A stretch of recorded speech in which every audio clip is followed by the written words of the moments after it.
Hello. Welcome to another installment of the Central American Group's podcast, in which experts discuss topics related to doing business in Costa Rica, El Salvador, and the rest of the region. Hello, welcome to another installation of the Central American Group's podcasts. In these discussions, we speak with experts who have various programs and knowledge and expertise in business in Central America. Today, we have a gentleman with us from an organization called HUGE. His name is Greg Uger. Greg, maybe you can tell us what the acronym means and a little bit about yourself and the organization that you represent. Well, thank you very much, Steve. I'm delighted to be with you and your audience. HUGE stands for Honduras, USA, Guatemala, and El Salvador. So what it is, it's a nonprofit 501c6 business association registered in Washington with the objective of facilitating and making investments, private investments in those four countries for massive job creation. And so that's the focal point of HUGE. And our longer name is Think Huge. And myself, I have a career between private sector, where I was with John Deere, Unical, and Bechtel, almost all the time in developing countries and challenging ones at that. And then the other half of my career with USAID and the Peace Corps. And so I am now delighted to be associated with the fine people of HUGE. And we were talking a little bit before we started about the participants in HUGE. Could you tell us a little bit about the organization, who makes it up, and what they do? Absolutely, Steve. HUGE was founded by a group of business leaders from the four countries. And they had known each other through business and a little bit of social contact, but mainly business contacts over the years. Excuse me. And they realized that the four countries are suffering from a common problem, and that is the desperately low standard of living for the common people in the Northern Triangle. Guatemala, El Salvador, and Honduras, which forces them to make that difficult journey up to the U.S. looking for the American dream. And so, on the one hand, they're driven by poverty. They're driven also by family reunification. 22% of the Salvadoran population now lives in the U.S. And so it's a little bit less for the other two. So that's another piece. And by the violence and difficult environment in which they live in their home countries. And so the business leaders who got together and founded HUGE in December of 2020 realized that one of the things that they were doing that helps contribute to the solution to that common problem with their countries and the people in them is to provide well-paid jobs with good working conditions and benefits, and support to the families and communities in which the workers live, so that they can find the American dream in Guatemala, Honduras, and El Salvador without having to go through that process of going up to the U.S. and making it across the border. So that was why they did it. And the objective, the idea was, it is, to have 6 from each of the Central American countries, and then they upped the number from 6 to 12 in the United States. So a total of 30 members, of whom we now have 20. That's interesting. More specifically, you got into it a little bit, but more specifically, can you name some other goals, and what's the formula that your organization uses to achieve them? Yeah. We're trying to create a better image based on reality of the private sector in the Northern Triangle and the U.S. private sector as it works with them. There are bad apples and stories of bad things being done, actually in all four countries, but very significantly over people's impression in the Northern Triangle. And so one of the objectives is to significantly expand responsible, non-corrupt, sustainable, profitable business to employ a lot of people. And so by doing that and by engaging in, as citizens in the public discussion, to push for policies that benefit the whole country, all the people, is one way to improve the image of the private sector in the area. Another is to make investments in and push strategic regional infrastructure projects. And those would be transportation projects, so roads, airports, upgrading seaports, border crossing.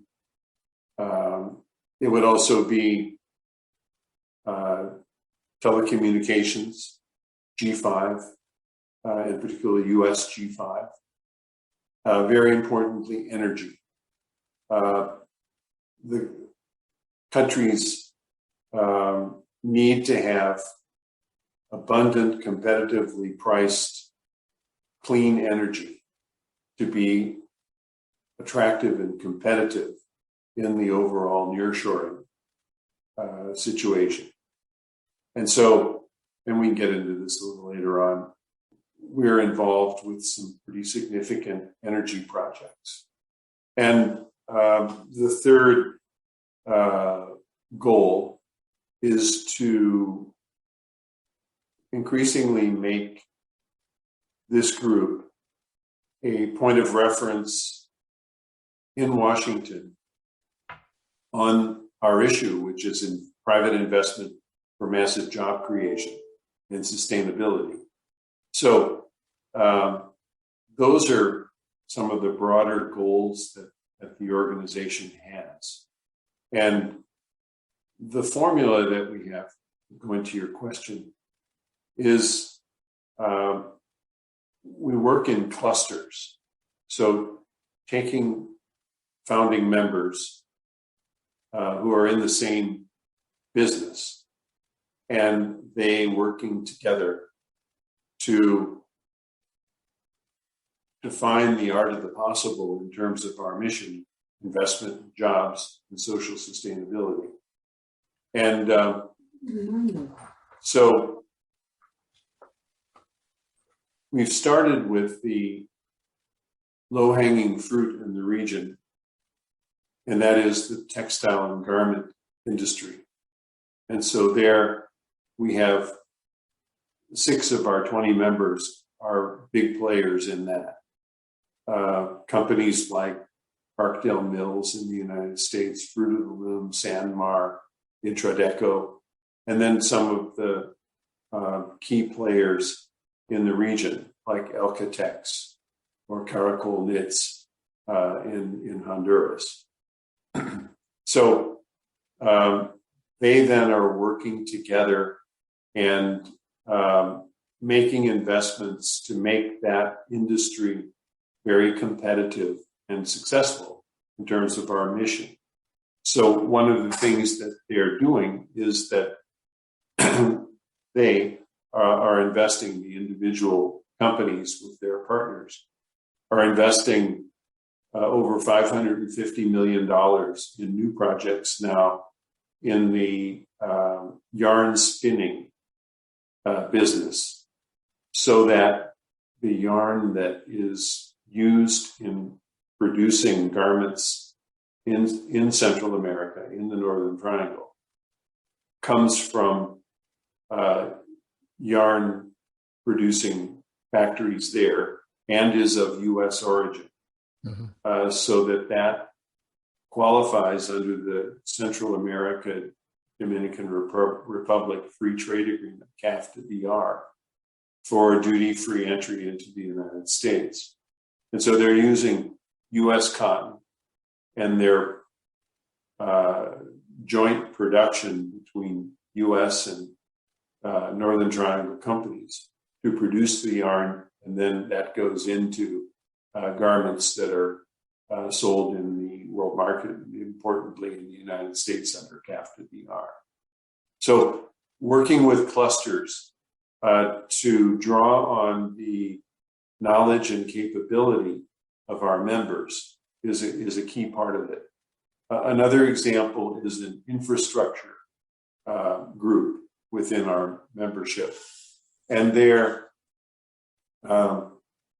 looking at projects. One of the projects that we're working on is building a road in Guatemala that would bypass a very difficult part of the Pan American Highway and offer a significant improvement on road transportation there. And that's one that's interesting because it's an example of a fully private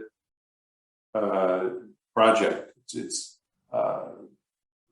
built or designed, built, and owned by private interests, as opposed to public or even a public-private partnership.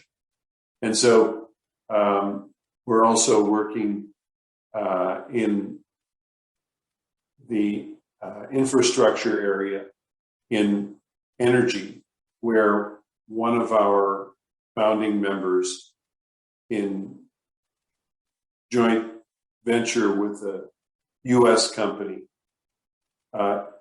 is setting up a system for bringing compressed, not liquefied, natural gas from Louisiana on very large ships, in which the hold will be filled with containers full of cylinders of compressed natural gas, and above deck U.S. cotton, coming to Honduras to convert power plants that are now and have been burning heavy fuel oil to natural gas. And so you get a lower cost, cleaner, reliable source of energy. And that is a technology that can be moved to the location of the power plant that's being converted, or if you were to build from scratch a new one for natural gas use. So that is an example of a major project that we're doing, and it is will significantly bring down the cost of energy, of electric power in Honduras.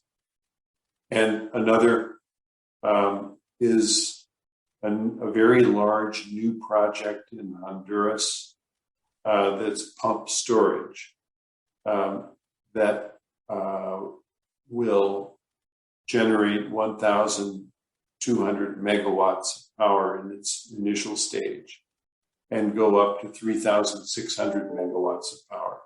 And this is very low cost production and alternative energy that's totally clean, because you're pumping water from below to above and then driving turbines, very large turbines, in a shaft that can produce the electricity. So without getting into all the technical details of it, that's the kind of projects that we're working in.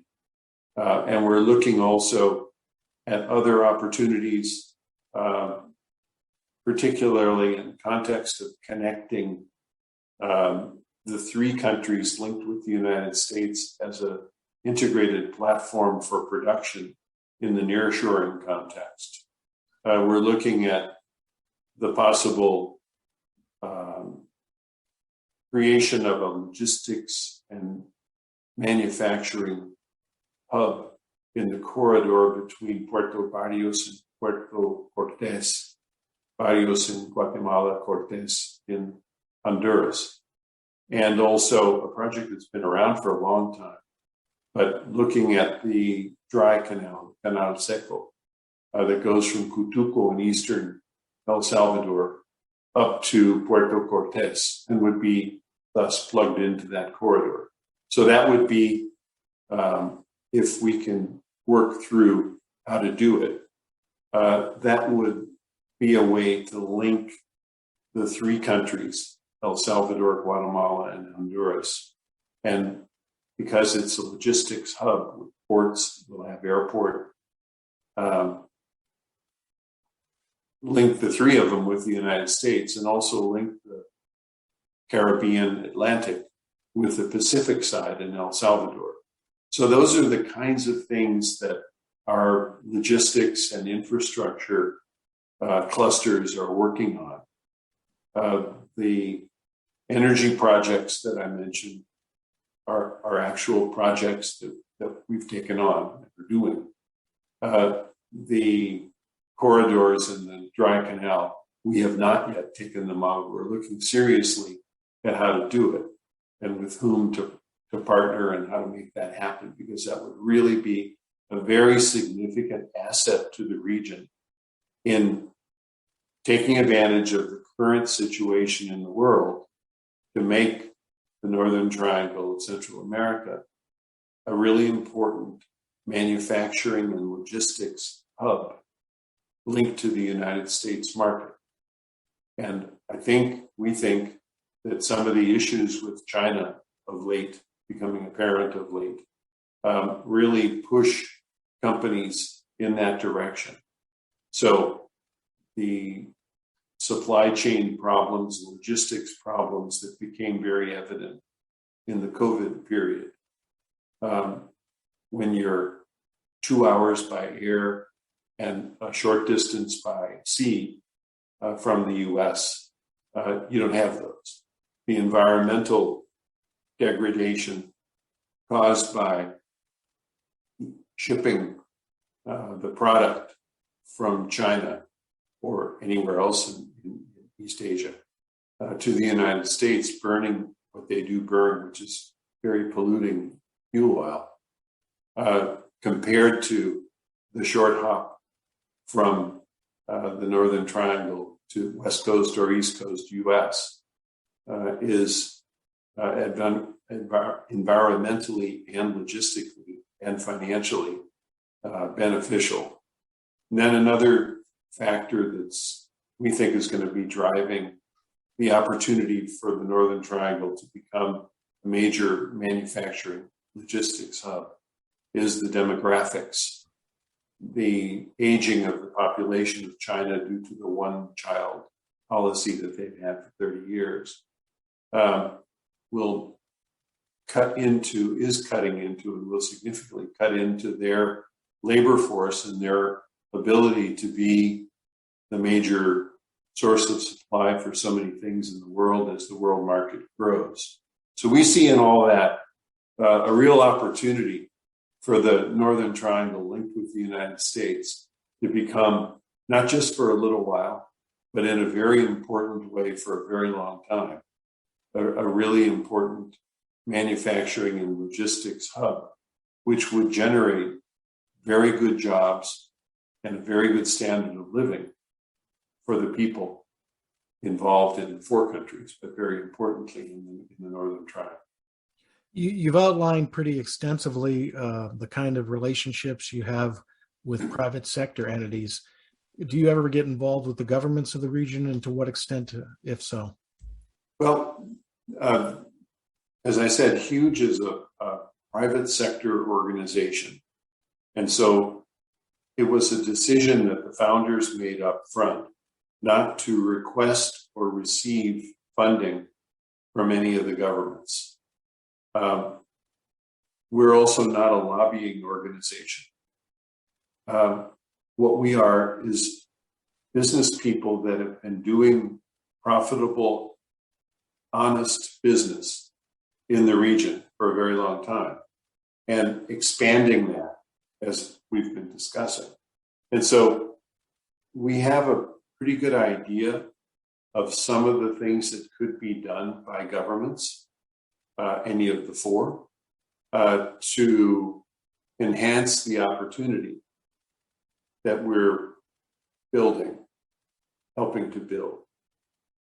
And so we have ongoing conversations with the U.S. government. We've been very close to an Undersecretary of State, Jose Fernandez, who's got a real interest in the region and has been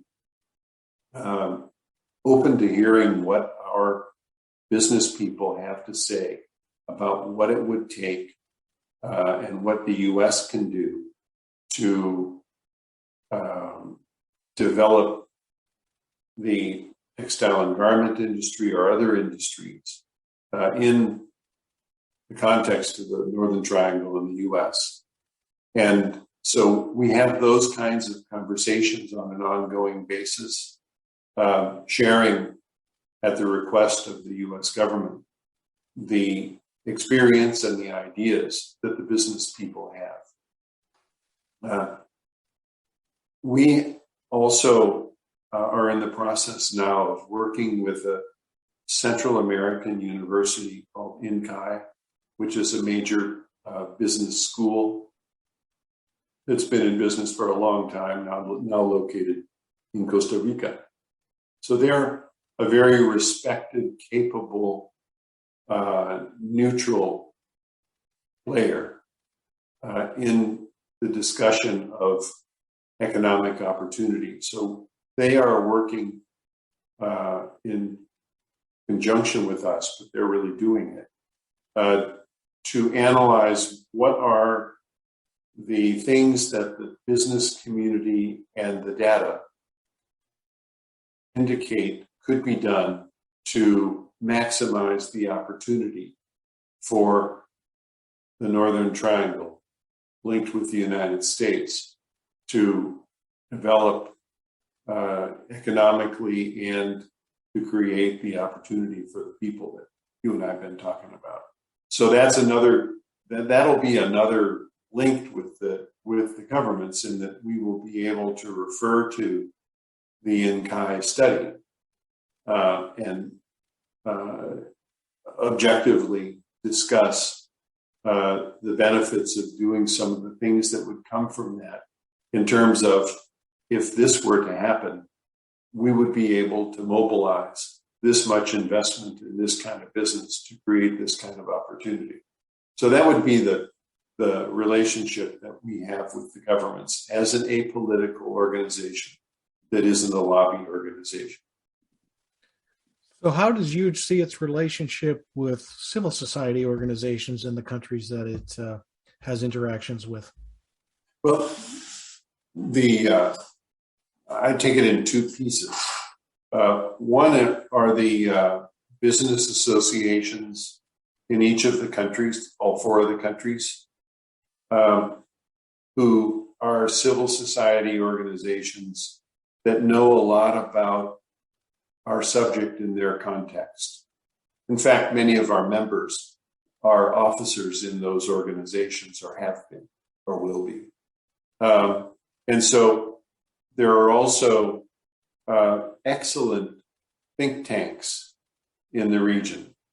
So Fusades in El Salvador, Fundemas in Guatemala, and others, and then ones like the Center for Strategic and International Studies in the United States. So there's a network of think tanks, foundations, that are important civil society players.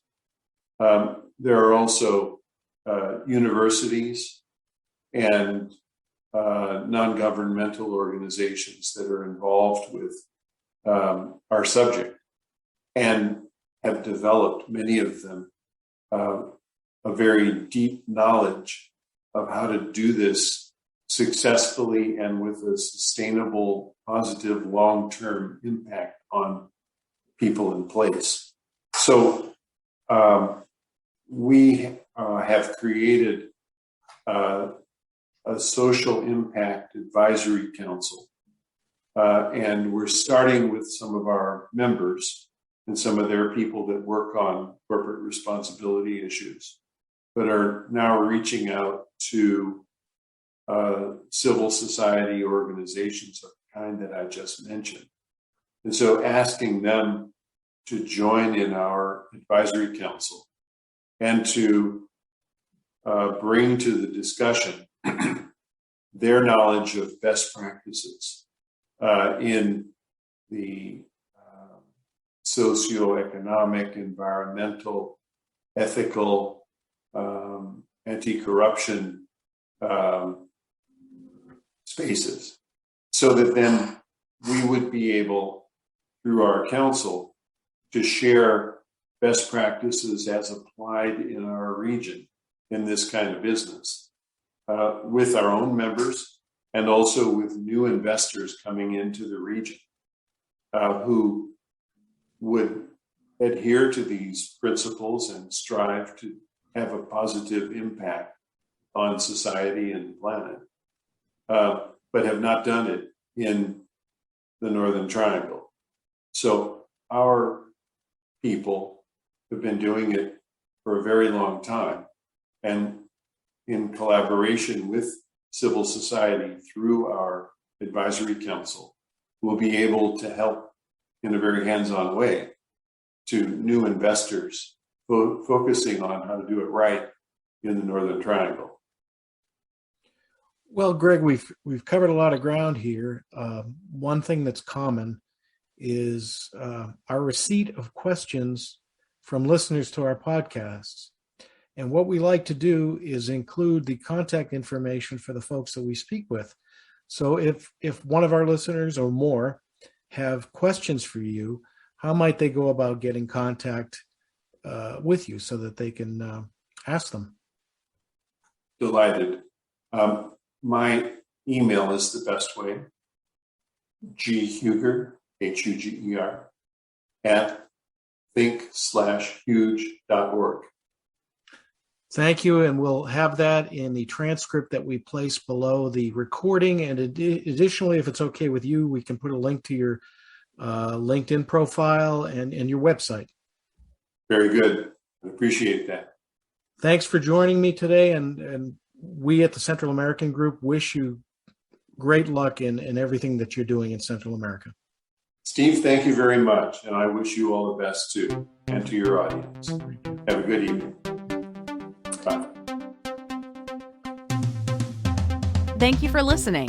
Sign up to receive the Central American Group's quarterly newsletter by visiting www.thecentralamericangroup.com.